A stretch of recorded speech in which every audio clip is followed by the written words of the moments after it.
everyone, go back to welcome to the the bottom day left-hand 3 corner. of AI 900 quiz, and today Now we we have have with us two simulation Santosh mask sir, tensor. They who are is, equal, the data exactly the scientist is same. consultant, and he is So 3x to change the Microsoft Azure size and of the multi-phase segmentation, right, personality. So I think that we 2 days were select one of really the very texture interesting and and we go back insightful, to and similar top right-hand continues corner for of the this day vector. 3 as well. And don't Yeah, forget it's a that bit we have a annoying, I quiz know, for that you have to all go of left and you right.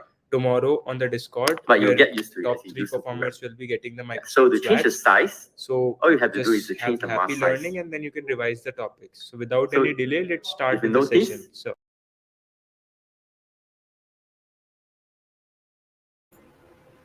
So what we have seen yesterday, we'll show you the demo first, whatever we have. So this is how the designer looks like. It is still called Azure Machine Learning Studio, but the technical term for it is Azure Machine Learning, where you do all these three things, right?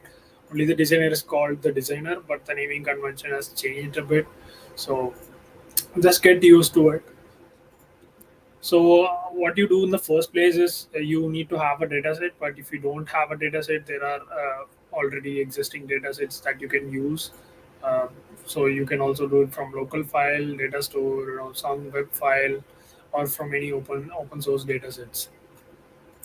So what we are interested in is looking at designer point of view. So how a designer can be used to kind of leverage no code, right? So you don't have to write any piece of line or any piece of code to make this machine learning model work. So this is how the designer looks like. So what are the things that we are doing? So what we initially do is we do have a, database or a what do you have, columns and values, right? So we do have a CSV file, of course. Let's look at the data.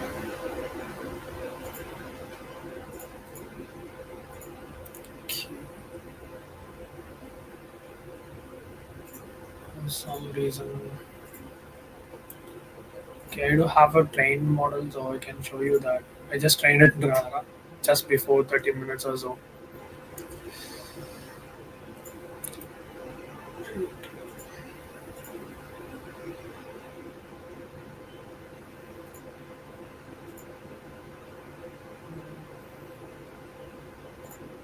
Not exactly sure when the data set is not showing up.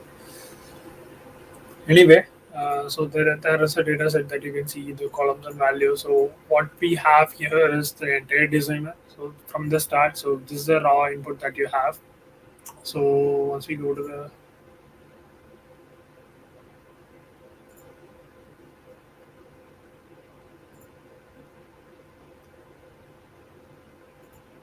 so we do have sample data sets that you can use. You don't have to import anything. So we do have a lot of data sets that you can use. Movie rating with a data set. So just drag and drop it over here, and then you would have that data set with you. So let's see if at least this shows up.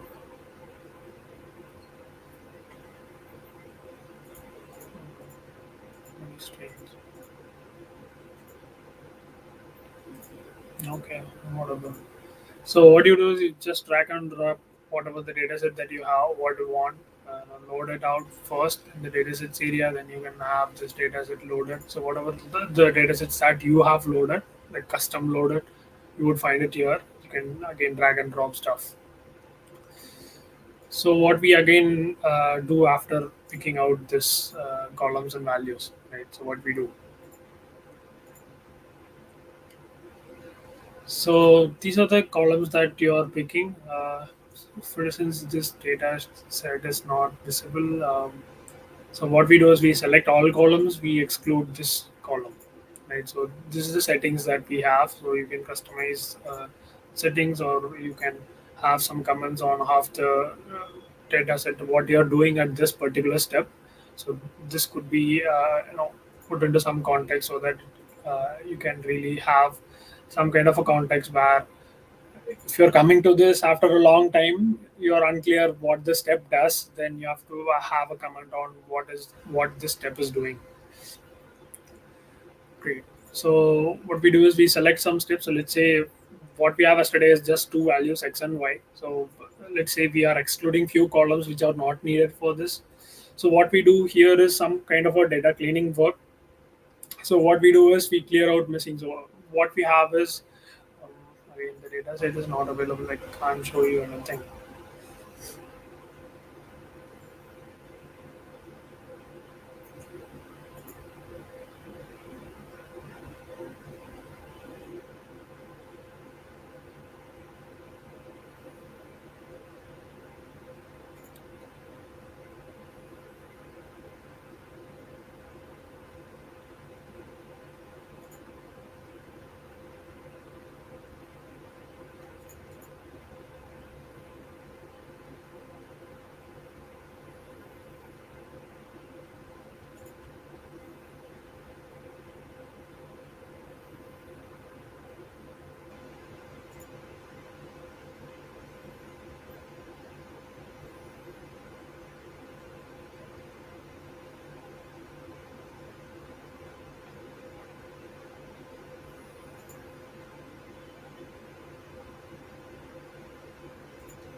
Okay, let's see, at least this one loads once.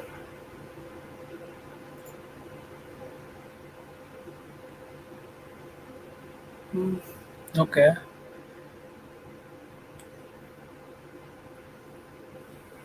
So I think we don't show anymore, I guess. So they don't like show explicit model outputs. I'm not sure why they are doing it. So usually what happens is you see all the columns and values over here.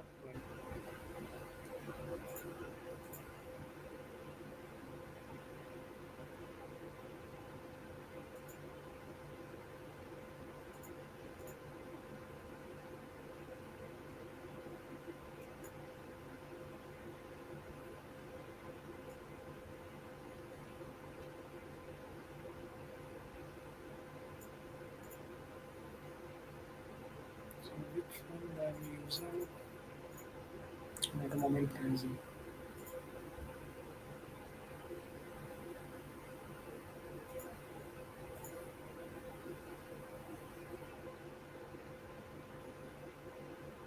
I don't think this is not good looking.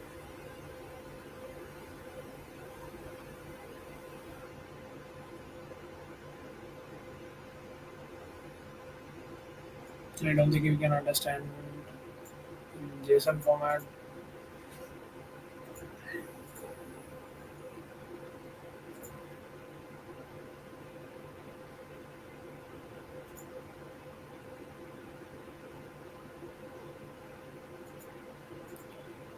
Okay, cool. So what we would have usually is what we had yesterday. Let's consider the x and y that we had, right? So the x columns and y values. We pick some columns and we remove some columns. So and let's say if there is a field missing, right? So if the x value is missing or the y value is missing in a particular row, we remove the entire row, right? They remove the entire complete row. Since it doesn't make sense, right? You don't have any temperature value and um, you just have this particular number, so that doesn't even make sense, right? So that is one way of removing the entire stuff. So whatever you have, just discard uh, that particular complete row. So even if you don't have y value, there's no more useful data for training, so you discard both. So these are some of the thresholds that you can have. Again, comments is something that you can do. So the important part is yesterday we have seen like train and test split. So that is the same that we have here. Fraction of rows to be in the data set, 70% we are splitting. I think we have split it yesterday. So the split depends on the data set and how much you want to train the model in the right way. So this doesn't mean that you can train it with 90 and 90 percentage of data set and 10 percentage of your 10 percentage of the data with just test, right? So you can't have 90 percentage training and 10 percentage test. So the problem is it kind of overfits to after some extent, right? So once it overfits, then it is difficult to get it in the right path. So it should be generic, should be as generic as possible, but it should be generic with the model that we are that output that we are expecting. So that is something that we should be really careful on. But the value can be tweaked. It is not that you can't do with 90 percentage 9 and 1, right? So it's considered in layman terms 9 and 1. It is obvious that I have used 80-20, right? So 80-20 is a good split, but 70-30 is a even more good split if you are training with some kind of compute that I'm going to show you. So you can run this in a cluster, so it is not just your local machine that is running, but the complete thing is running on cluster. So you can use how much ever compute that you want. I'll just show you. I have just created a compute instance which costs around $0.08 per hour. So that is running right now. So again, we are using the linear regression. Again, I don't see any outputs or anything of that sort. I do have a completed one, so at least.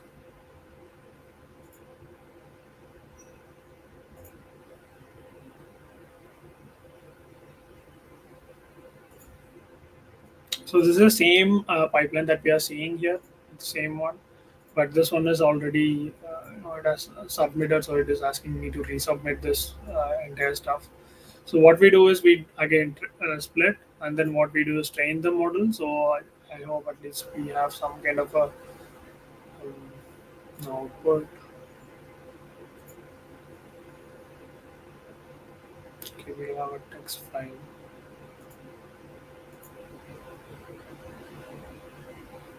It's not useful in any way.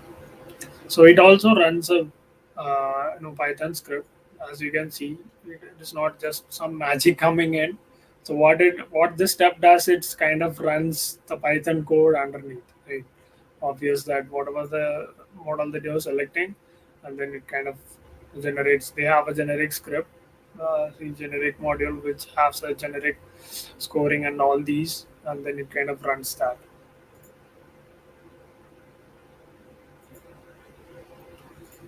Great.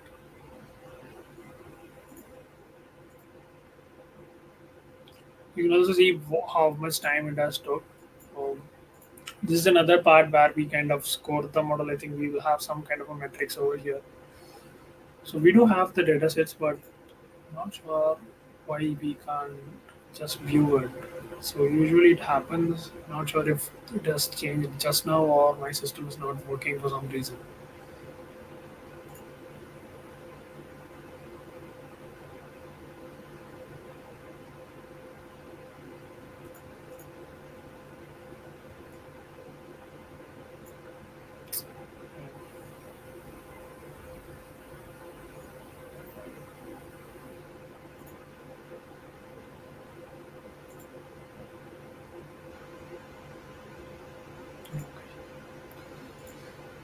Fine then. So the data set, I think I should have had some metrics or something that shows.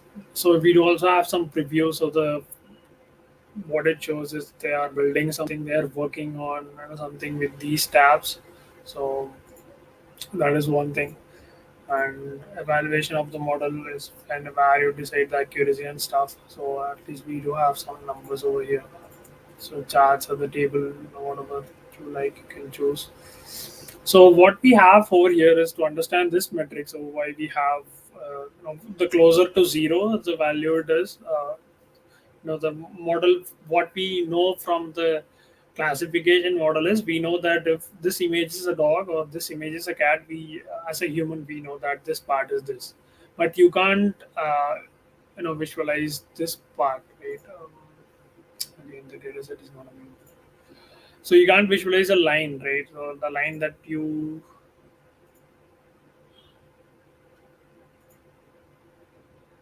so let's use this one. So this line over here, the regression line, you can't just you can't just plot it, right? You have like 10,000 rows of data. You can just plot something out of it, but you can do it. But the scale has to be reduced so that you can understand what is going on. But it is hard to do it. So that is why we have a different metrics to measure how close it is to the actual value, right? So if say this is the actual value, this is the dotted value is the value that the model has predicted, and the solid line, I can expand it a little. So this is the dotted line that we have is um, the model prediction, and the solid line is the model trained. So whatever the model is trained for it, or whatever the fit of the model, that is the line that we have. We have seen the yesterday's line, the regression line, how it goes, right? So let's say how far. So we can't just have some kind of an accuracy, right? So we can't say that this is this much accurate. We are not sure, and why how much accurate it is. We are not sure. This line change? Yes, it will. Once you retrain the model or once you feed in more data, this line might move up or down. That might vary.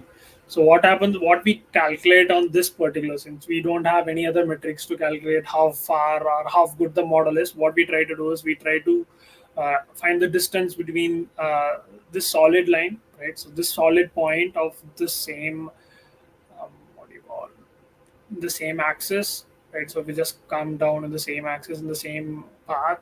Whatever the line, whatever the point it is, the x and y coordinates, match it with.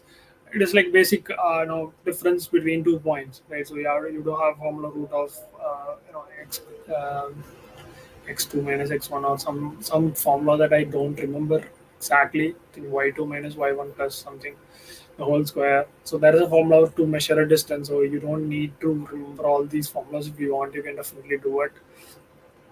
So that is what this represents. There are a few more values to it. So it is not just the um, root mean squared error, but there are other places what you use. So they have different formulas to calculate and compute this, how far this model is getting trained.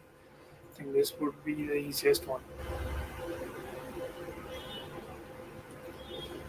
RMS is something that people use a lot when it is a regression type of a problem, so that you can definitely try. So what I'll just show you is,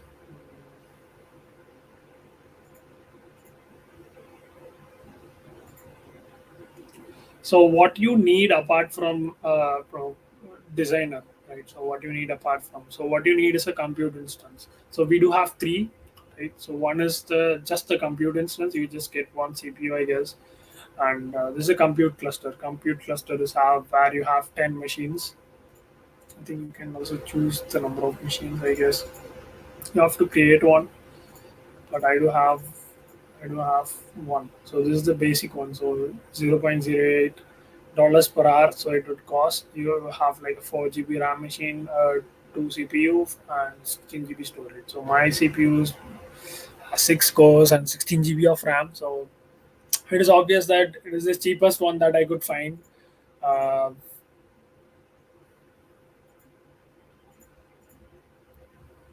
let's see.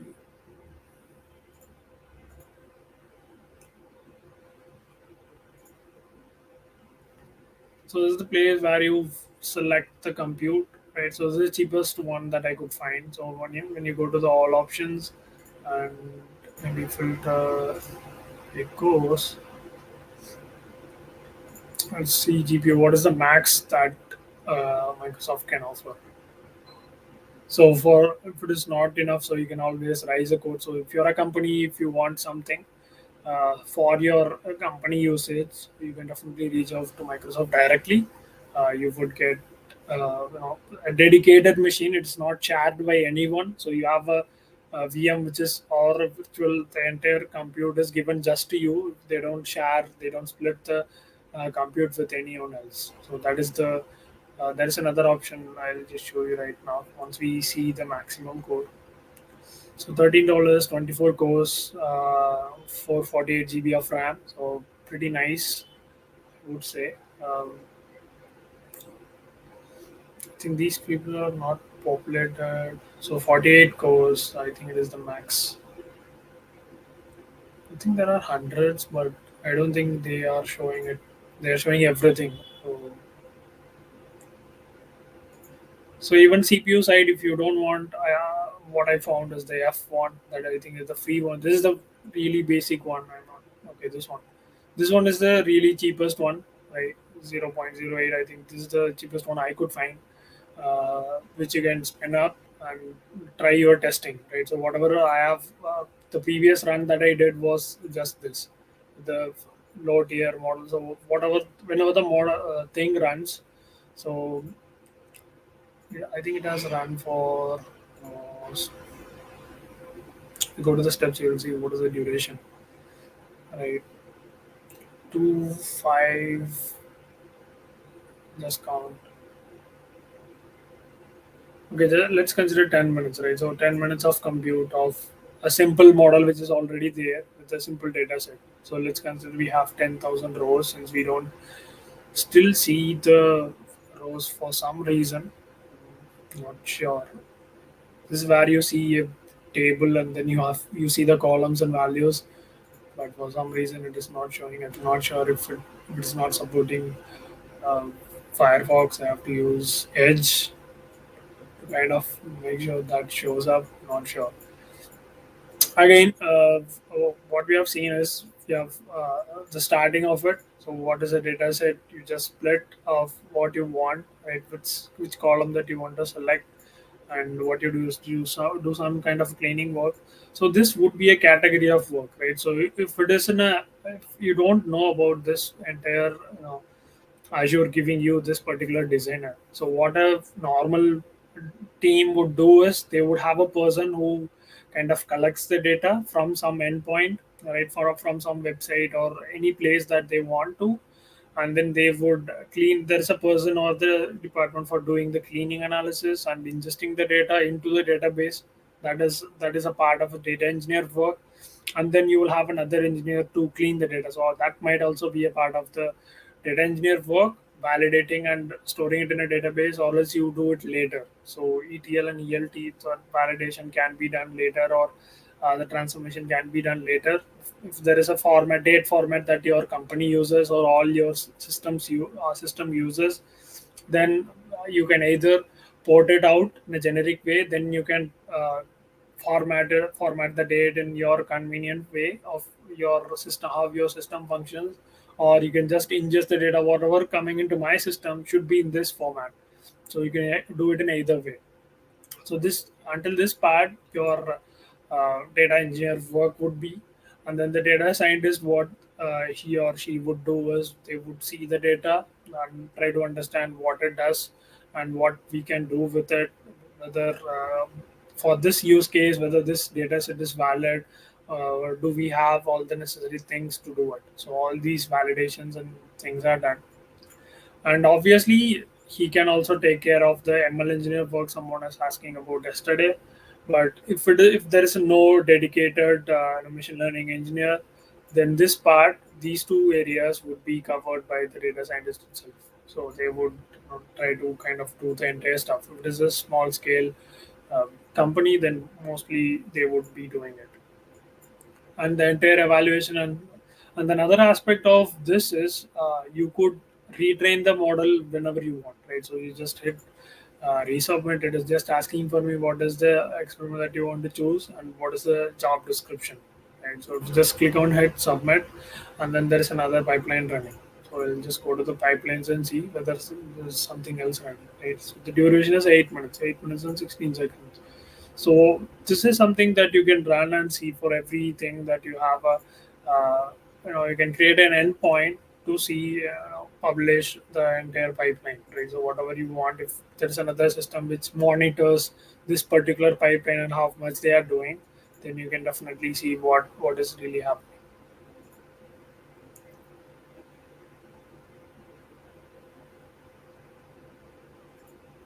Not sure why it has completed that fast. It has never ran in the first place. If you don't change anything, I don't think it is running. I think it is giving this run reuses the output from a previous run. So if you don't change anything and if you rerun the stuff, Microsoft is smart enough to tell you that no, there has nothing been changed. So I'm using the same result from the previous run. So that's nice. So if you accidentally resubmit stuff, 8 minutes is not a big deal, right? $0.08 is not a big deal, at least while we are doing it for free. But let's say if the model is running for 10 hours, obviously you can stop it. But let's say if you accidentally start and you are not aware of that, you just accidentally click it some way, and then you go out and come back tomorrow, then if the model is running and it costs you an extra, right? So that is something that you can be mindful of while you're dealing with Azure. So make sure what I will do is once this session is over by 7, I'll try to delete whatever the resources that I've used, right? So demo AI 900 would be deleted from my entire report, right? So when I want, I just spin up another one and show you guys the demo, right? So I have never ran before, so I just started this trading at 5. So just want to show you how this thing really looks. So most people, as I said, in the first day, they don't know, they don't even see the portal, but they have like 3 certifications in the fundamentals area. So that doesn't make even any sense for someone to just see what is really happening. Even we don't have any lot of data to show. Otherwise, here you will show the periodic increase of your model. So if there is two model A and model B, so how good it is, what is the latest value, or how good it has performed, all that you can do. There are new features. I haven't used this. You can also create some charts. So what are the steps, what are the values that you have, you can also definitely do. So this kind of shows you that at which step this has increased, or how much percentage it has increased. So all these things, 5 runs is plotted. So you need 5 different runs. So we just have two. So these are something that you can definitely explore. So what you have to do is you have to use it and then you have to delete it. Right. So that is something really important. Even if you go to the Microsoft Docs, they highly recommend that they would be a dedicated step at the end of the documentation stating how to clear your resources, since it doesn't want, they don't want to for them to pay for something that you are just having it, right? So if you have a VM running, then it kind of costs you a lot, and it is a waste of compute for Azure as well. So it is waste of electricity, the power that we are getting, right? So what they try to do, they try to have a threshold. So for Azure functions, we have like a 10 minutes threshold. So if the endpoint doesn't receive any request, what it does is it shuts down all the servers, all the compute that is being utilized for the Azure function.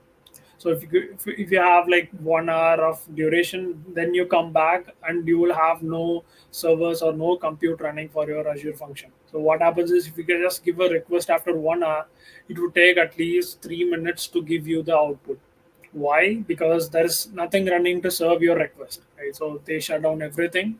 So the initial request comes in, and then they provision a compute, and then they put your code into it. They start running it. So that is how it starts. So once it starts, then you can hit it with 100, 200 requests. It would give you the output maybe in some milliseconds, or at least in 1 or 2 seconds, so at the max. So that is how this works. So make sure you kind of delete or free up all the resources that you have used once you're done with your demo, or once you're done with your experimentation and all that. So what we will do now is we'll again go back to our slides. I have to share it once again. So if you have any questions, put it in the chat and just start the slides. So this is pretty interesting to see. As I said yesterday, we do have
mentioned in here Hello, is sir. I e-commerce. think. Everyone of you must have heard about Hello. Lenspad. Yep. We can use this. Now Can I you? think we can see the slides. This is also one form of AI in which Yeah, we we are can. We can hear augmenting you, the sir. We can spectacles continue on with the our. session, sir. Yeah.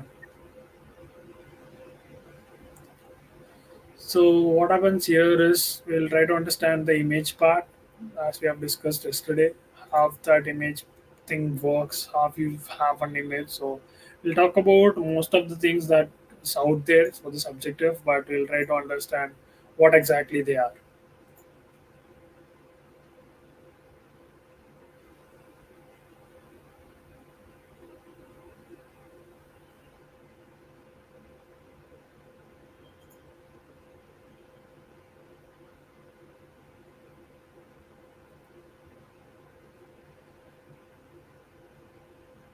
Great.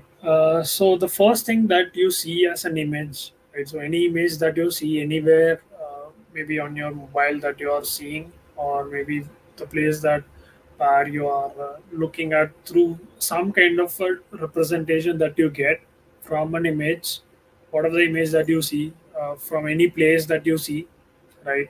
It is consisting of some random pixel values, right? So you can generate a random image if you want to.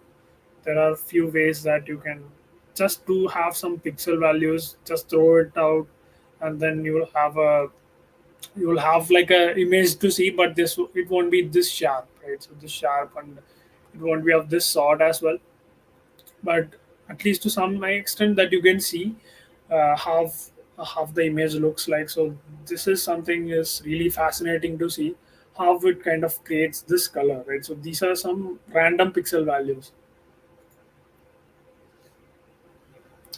So, uh, can you put it in the comments? So, how do you think that images actually are, or how you see an image of this kind? Once you have it like segmented, all the segments is there that you can see. Uh, the values that you see obviously ranges from 0 to 255. The every pixel has some kind of an intensity with it, where it can go up to that level, right? So if it is a black and white image where don't have any colors at all, you just see white and black. So we do have old age movies and other stuff where you just see the black and white pixels, so you don't see any color pixels. So what is really fascinating to see is what we have on the grayscale factor is the same for the colors. So colors comes from three different layers, red, green, and blue. So what we try to do is we embed all these three layers on top of, or we just remove the entire black and white layer, the grayscale layer, and then we replace that with all these three different layers, right? So all these green, red, green, and blue. So what happens is if you tweak all these three values, then you get all the colors that you see in a particular image, right? So that is something that we as a at least to see what is happening, at least half the images formed in the first place, that is something is really fascinating. Even if you just go in front of your monitor right now if you are having a uh, obviously you will have a 1080p monitor. If you're using your laptop, it is obviously visible. Just try to move a lot closer with a random image or the YouTube stream that you're seeing. If you just move a lot closer, what you see is the pixels inside the screen, right? So all the things that you see as a digital form, as a single entity, as a single screen is a ton of pixels. To be exact, 1920 cross 1080. So that is the number of pixels that you have for a 1080p screen. That is your full HD screen, and for high definition you have 720. Okay, so that is the max that you can get. Now we have 4K panels even for laptops, and you have 8K TVs. So that is, you can just multiply that number. I'm not sure on the numbers for 8K, but again there is a number which you can calculate, and you can multiply that to get the total number of pixels in a particular image. So for this image, let's say most of the images that you would train with the machine learning model would be around 100 pixels or 200 pixels or 300 pixels, 300 cross 300 or 100 cross 100, 24 cross 24 is the basic image. So you would see the real pixel thing. You won't see the entire image, but you'll see the pixel aspect of it. But once you get into deeper into building models for real-time use cases such as this, so what we have is an application side of it. So I'll tell you how this started, right? So what are the things that we as a humans have done with this image recognition or with just an image, right? So as an image, what you see here is just classification part of it. So you don't have anything else apart from the classification is classification done. Right? So you don't have anything at all. You just tell that this is an image, try to classify it, and tell label this as a taxi or a car or whatever, an SUV, whatever you call it. So all these terms matches with the particular uh, single object, right? So we do just see one car, right? So we just see one thing, and then we recognize that this is something that is good for particular use case. Maybe if you want to recognize, you take 100 images in your phone, and you want to say that I went for this particular trip, and then I have to sort it by whatever the images that I am in, right? So Google Photos has that feature where you can just click on your name, and it kind of sorts out the images that you are in, right? So that is pretty nice. And you can also sort with your vehicle and all your maybe if you are having a watch which is really new, and then you want to classify that, or whatever the images that has a watch, you want that particular image collection. Those are the applications of just an image classification, right? So you don't do anything else, you just classify that image. So what we try to do apart from that, right? So what we try to manifest into the image classification. So this image doesn't have only a car, right? So we do have pillars, we do have a wall, we do have trash cans, and then we have a person. So I'm not sure if you can see it, but there's a person walking with a hat and wearing something in black, right? So what happens here is we don't care about all these, right? So as a human, we do see all these things. We do have a sign, we do have a board, we do have a board on top of the taxi, on top of the car per se. So we don't eventually know, or we don't care about all these features. Then what we evolved is we just give this model, let's say I want to classify all the objects, whatever the objects that they are inside an image. This is really fascinating that how far we have moved in as a image recognition or a classification stuff, but we want to do more with it. We just don't want to give a single image and ask it to classify that every human can do. So what we try to do is we again try to classify the objects that are present in the image. So the next step or the next phase of what we have done as a organization, or what we have done as a community, is we try to find the spots or find the areas that it has recognized. So let's say if this has to be a car, right? So this has to be a car. What are the pixels that are needed to make this car as a car, right? So this obviously maybe 300 to 400, since it is a rectangle. So obviously this would be somewhere around that. Let's consider 300 cross 400, right? So in this 300, we do also have a bounding box, and this model says that this is where something lies. We are not sure. Let's say forget about this is a car, but this tells you that this is a box, and there is something inside this box, and I have recognized that as this. So that is all this thing gives you, or that is all it tells you about the particular image. This is a car, and this is a bus, and these are cyclists and people. Maybe this has a sign, trees. So they have missed out on all these. You can also have some kind of a sign over here, right? So the signs on the road, that could be something, and this is something that you can definitely do as part of your work, right? So it is not just what you see over here, but you can definitely see other things, right? We do also have a tree and we do have a crosswalk and all that. And this could be cyclist or this could be people, and how you train it would describe that person, or it describes as them as cyclist. So we don't want to again step further. We don't want to just have a bounding box telling me that this is the place that something lies. So what we try to do is we always try to push further. So if someone is working for us, what we try to do is you try to utilize them the most, right? So that is the human nature of how we deal with things.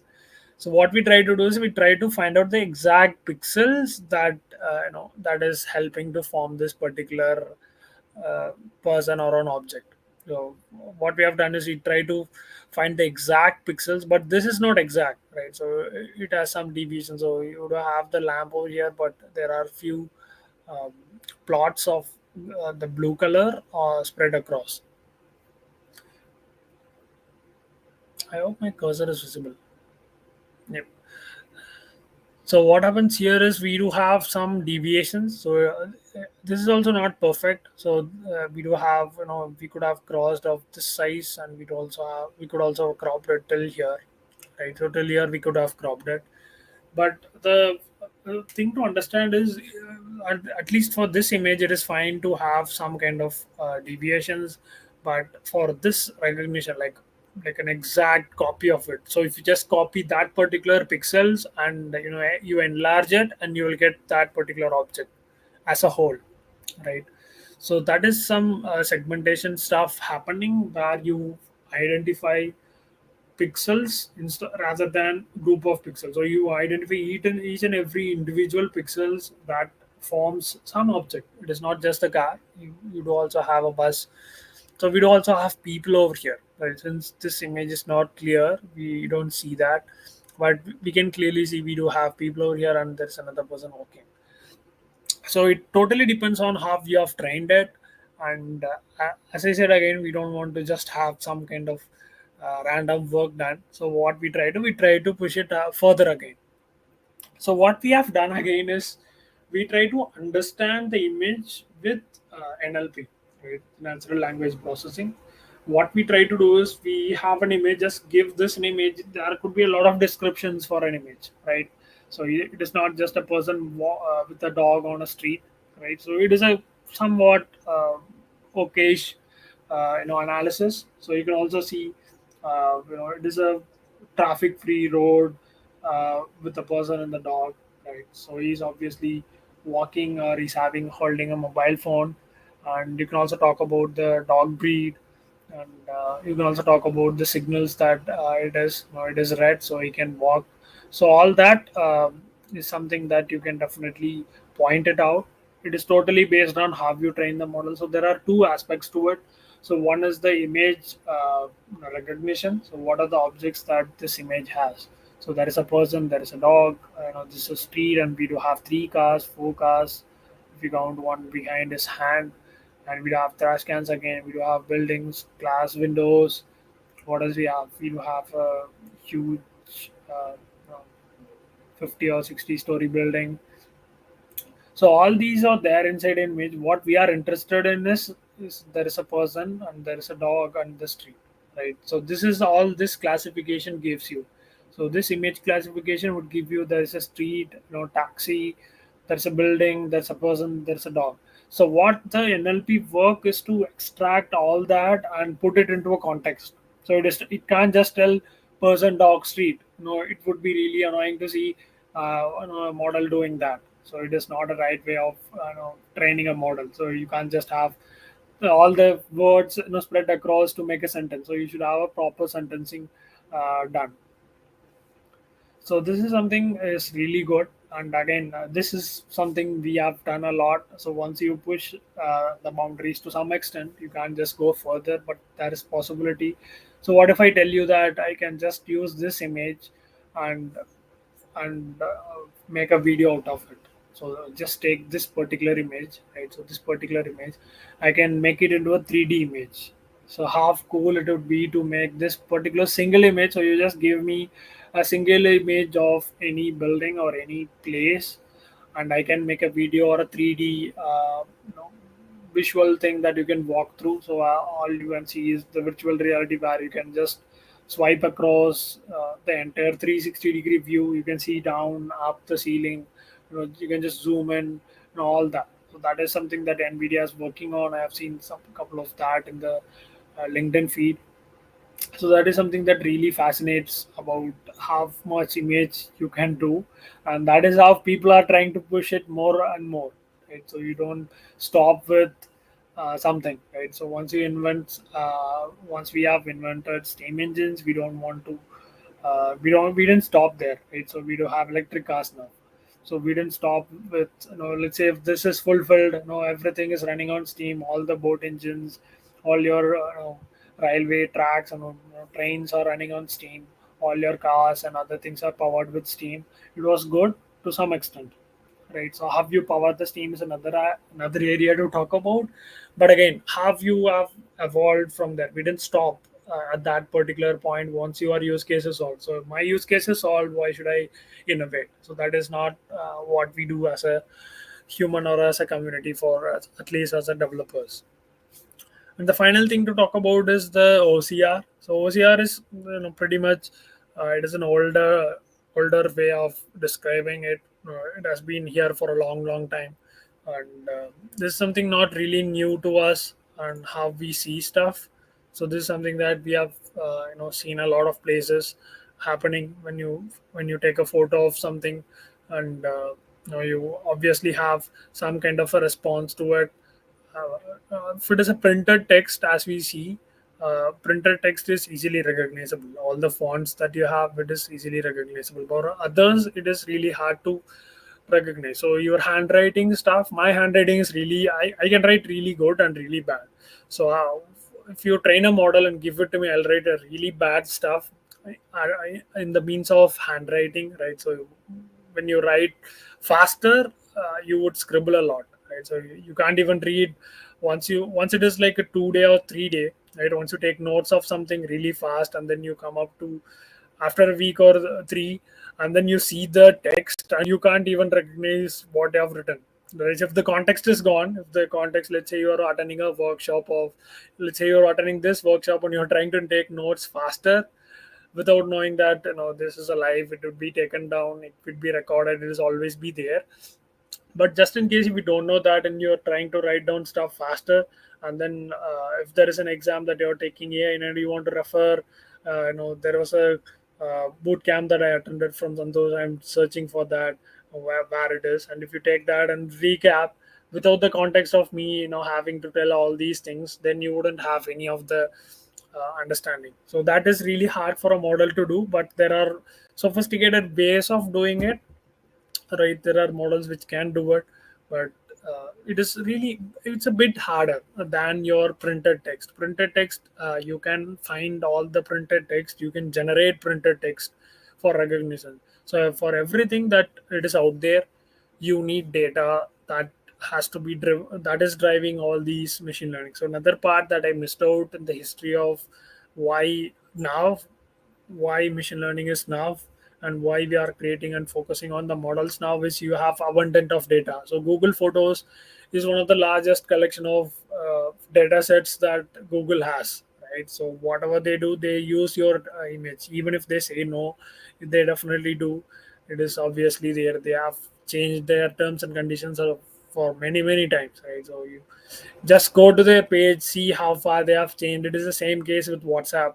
Whatever the terms and conditions they have, they change it up every 3 months or 4 months. This is the case for everything. They need data to for everything. Feeding the model is something like where you buy a Lamborghini, then you have to pump it every time. So every maybe 20, 30 or 100 kilometers that you drive, you have to feed in petrol in liters, right? So 50, 60, 70 liters that you have to put through, so that you can go for a long ride. So that is how much the model consumes. So the more the data is, the more accurate the model gets, right? So before 5 years, if you see, I'll just stop with this, then we have like a feedback time. So maybe before 5 years, have you have seen the translate? Google Translate works is it would translate the text as such, right? If let's say a person with a dog on a street would translate text by word, translation is all that it can do. A person, it would translate in a different language. The dog, it would translate in a different language, maybe Hindi or Tamil or whatever the language it is. For Indian languages, they didn't have even anything, I guess, before. I'm just saying, 5 years back, once you use translate, I'm not sure even if translate existed, I guess. I have seen where it kind of translate text by text or word by word. So every word it translates to a different language. But now, if you kind of even put out the slang words, it kind of gives you the right bit of translation to the another language. So just try it out. Just go Google or Bing, Google Translate, and try to type something or whatever the text that you have sent to your friend, and then try to see if that is converted in the right way. Even that gives you an English version of all your Hindi text, right? So all your Tamil text or all your Telugu and all the languages, you get an English version of it, right? So that is really cool that at least they are that they have done, right? So it is easy to understand for someone who is from a if their mother tongue is not that and they know English pretty well, so they can at least read that to sound like to talk, right? If you want to ask something and if you don't know Hindi, and then you type whatever language that you know, and then you get the Hindi text in English, right? The English version of it, and then you at least try to read that and make up something that that guy would understand, right? So if you're going for if you're buying something in a shop or something, if you want to translate that, that is something useful. So that is all I wanted to cover for this bit. And this is the time where you can shout out all your feedbacks and comments, whatever you have.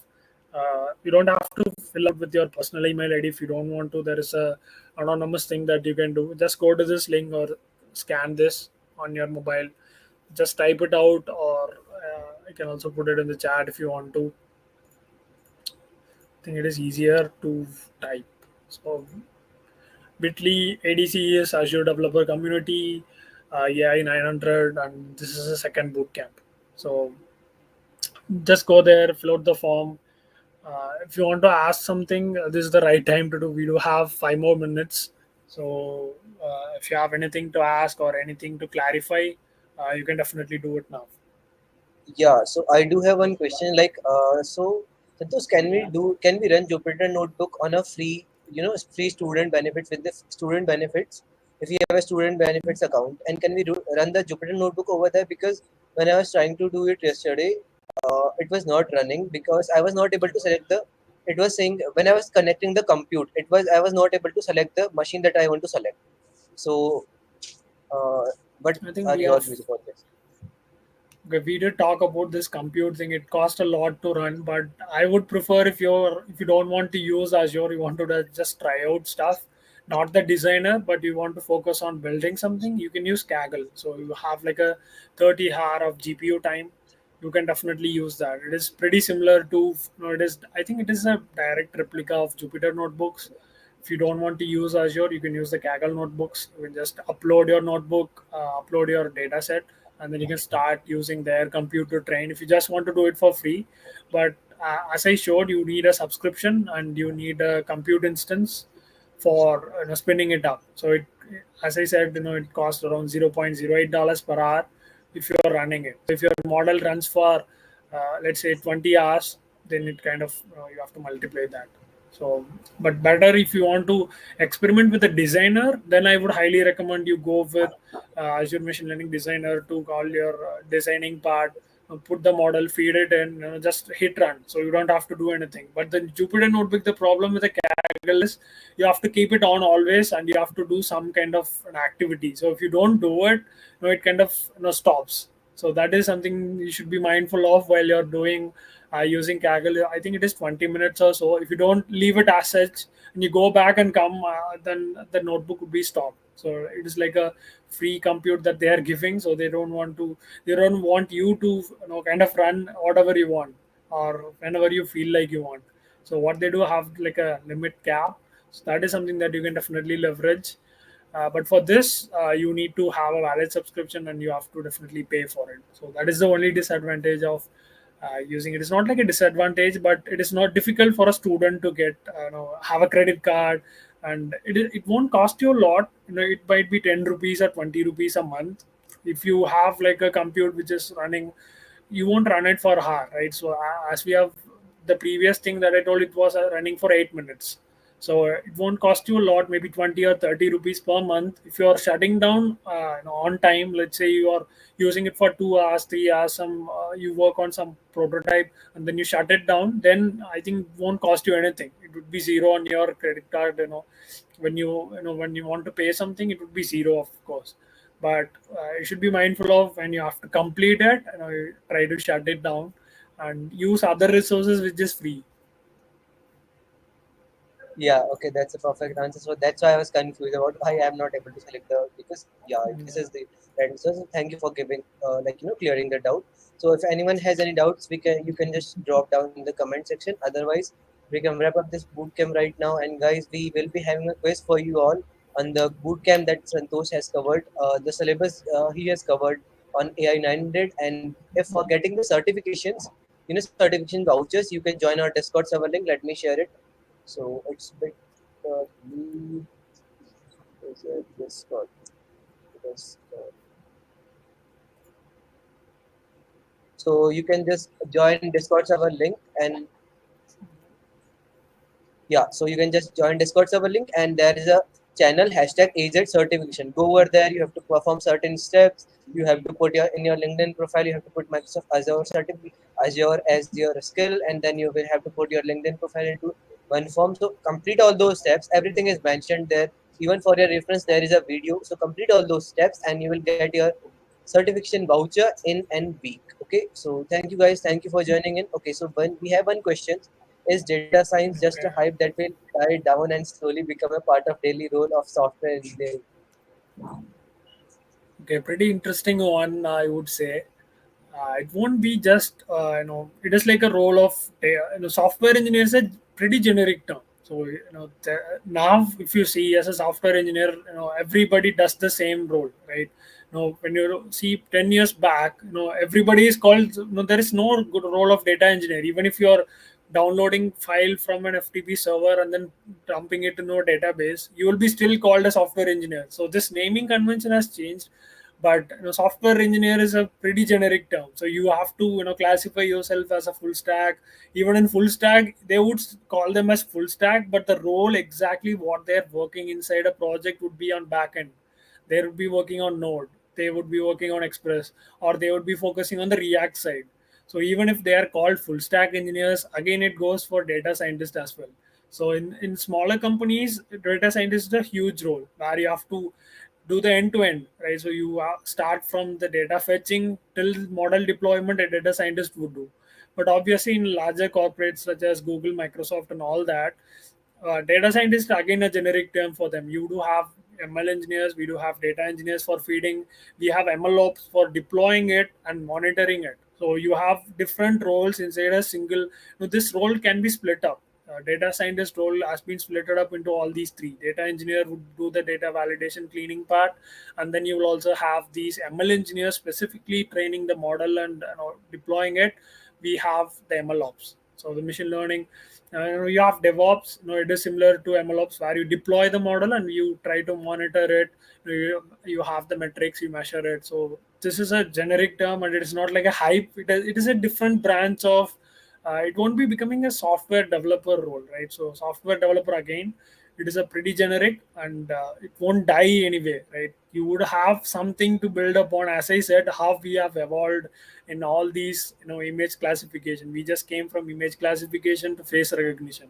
So that is how it goes. And as I said, 3D from an image, so that is something pretty cool that you can expect to maybe rolling out to everyone out there, maybe in a year or so. Everybody will be doing that. Take a snap of any location and then you will have a 3D view of the entire location. If you have missed out maybe in a different, if you're visiting some monument and you missed out taking a picture of something, and the AI can generate that particular piece to you. So that is something cool that I'm expecting to roll out in maybe a year or so. Yeah, so that's the real honest answer. So Anand, you won't be getting any best answer than that. I hope so. Thank you, Santosh. Thank you for coming in. Thank you for joining us for the boot camp. And we really appreciate you gave your time. You gave your, you invested your time in these students facilitating about AI 900. And it was really great having you here. And thank you guys. I hope you got the real insights about AI 900 and what AI looks like and what Microsoft AI looks like in Microsoft Azure. So thank you guys. Thank you for joining in. See you soon. We are Azure Developer Community doing multiple initiatives for Azure.